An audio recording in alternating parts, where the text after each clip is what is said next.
Well, it's me again. I'm Tensi, and now I'm going to describe my script and my conclusion about this topic. First of all, what countries were the world leaders during this period?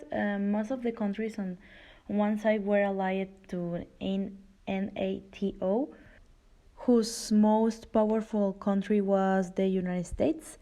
Most of the countries on the other side were allied in the Warsaw Pact, whose most powerful country was the Soviet Union.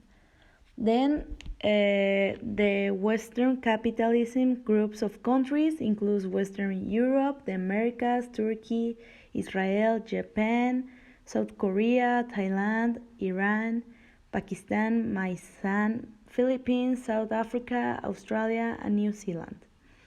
The Eastern Socialist group includes Eastern Europe, Soviet Union, Angola, Ethiopia, Cuba, Mongolia, North Korea, China, and Vietnam.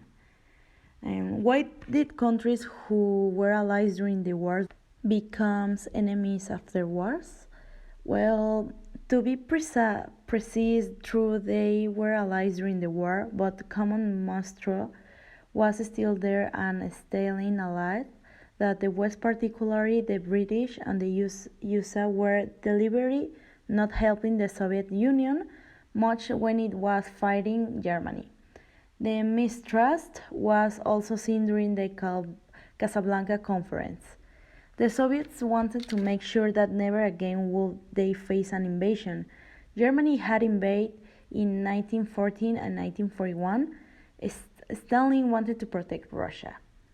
Stalin wanted to competition as the USSR has suffered the loss of 28 million soldiers. Stalin did not trust the West and they had fought against the communists in the Civil War of 1918 and 1919. Stalin believed that British and Americans wanted Russia to destroy itself fighting Germany. There are some reasons why they become enemies. Also, where did the Cold War take place? Well, in Soviet Union, SSR allied countries was Bulgaria, East Germany, Hungary, Poland, Romania, and West allied countries were Greece, Norway, Iceland, United Kingdom, Denmark, West Germany, Italy, Turkey, Netherlands, Belgium, and Luxembourg. What opinion did the general public have of the Cold War? Well, the series of battles over America forgetting policy in recent years and the new on shaping up around the problem of Indochina might tempt literate journalists to describe the situation as one of which the best lack of conviction while the worst are full of passion and intensity. The best, most of us will agree, are those who want to stop the advance of communism and hope to do it without war.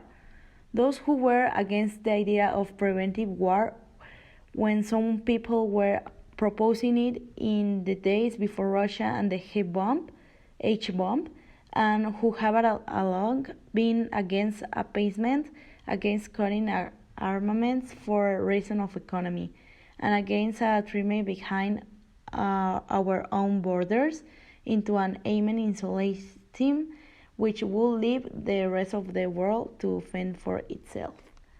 And the last one, what type of weapons did the two world powers have at their disposal?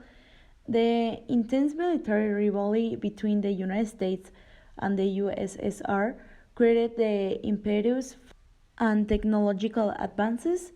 Despite never being technically at a war, the Cold War constantly pressured each side to have new technological advances, and the most lethal weapons designed as a file by both countries were thankfully never used in the combat. On the other hand, some of the lowest stage weapons were widely used: the AK-47, the F-55 tank, the F-4 Phantom II, and the SS-18 Satan. And to conclude, the Cold War was absolutely necessary. It was a kind of economic and political embargo against the socialist countries and forced the socialist countries to spend a lot of money determinedly on armament. When one talks about the Cold War, one can remember the entire capitalist world was on fire against socialism. The result of the Cold War was the liberation of the Third World. The Cold War was a type of suicide of both sides. In the West, socialism and Marxism became more popular and the labor movement became stronger. The Cold War was very good for the world because the struggle between the two world powers created a special balance in the world. The West verified the Soviet Union and the Soviet Union verified the West.